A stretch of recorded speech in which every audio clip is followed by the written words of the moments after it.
بسم اللہ الرحمن الرحیم۔ علم نور ہے۔ حضرت علی رضی اللہ عنہ نے فرمایا، سب سے بہترین عمل وہ ہے جس کا مقصد اللہ کی خوشنودی حاصل کرنا ہے۔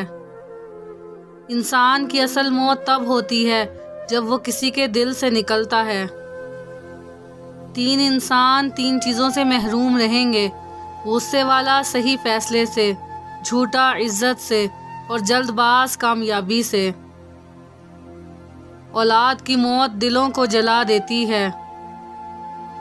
بہت سی باتوں کا جواب صرف خاموشی سے دینا بہتر ہوتا ہے۔ مومن کے لیے ہر وہ دن عید کا ہے جس دن وہ کوئی گناہ نہ کرے۔ صلح و صفائی عیبوں کو ڈھانپنے کا ذریعہ ہے۔ سب سے زیادہ بے وقوف انسان وہ ہے جو بری باتوں اور گالی گلوچ سے خوش ہوتا ہے۔ توبہ کرنے میں دیر نہ لگاؤ کیونکہ موت اچانک آتی ہے۔ تمہارا بیٹا ابتدائی 7 سالوں میں تمہاری خوشبو ہے، اس کے بعد والے 7 سالوں میں تمہارا خادم ہوگا، اور اس کے بعد یا وہ تمہارا دشمن ہوگا یا پھر دوست۔ 100 دوستوں سے بہتر وہ ایک دشمن ہے جو دل میں نفرت تو رکھتا ہے لیکن منافقت نہیں کرتا۔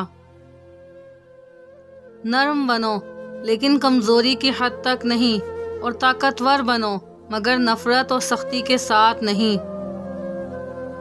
ہر سنی ہوئی بات کو بیان نہ کرو ورنہ تمہاری بے وقوفی کے لیے یہی بات کافی ہوگی۔ انسان کی ذہنیت بھی عجیب ہے۔ بیماری کے خوف سے کھانا تو چھوڑ سکتا ہے لیکن دوزخ کے خوف سے گناہ نہیں۔ سب سے زیادہ خسارے میں وہ شخص ہے جو حق بات کہنے کی قدرت رکھتا ہو مگر پھر بھی حق نہ کہہ سکے۔ سچ ایک ایسی دوا ہے جس کی لذت کڑوی مگر تاثیر میٹھی ہے۔